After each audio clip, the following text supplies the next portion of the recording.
Corona virus के खात्मे के मिशन पर कामयाबी से अमल दरामद जारी है। मुल्क भर में वैक्सीनेशन सेंटर्स पर लोगों को वैक्सीन लगाई जा रही है। मजमूई तौर पर 1,17,45,889 खुराकें इस्तेमाल की जा चुकी हैं। पंजाब में गुज़िश्ता 24 घंटों में 3,69,274 अफराद की वैक्सीनेशन मुकम्मल की गई।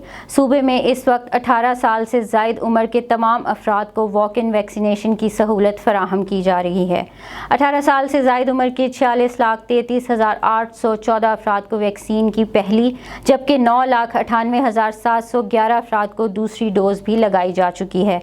सिंध में भी वैक्सीनेशन जारी है। अब तक 24,66,458 कोरोना वैक्सीन लगाई जा चुकी हैं।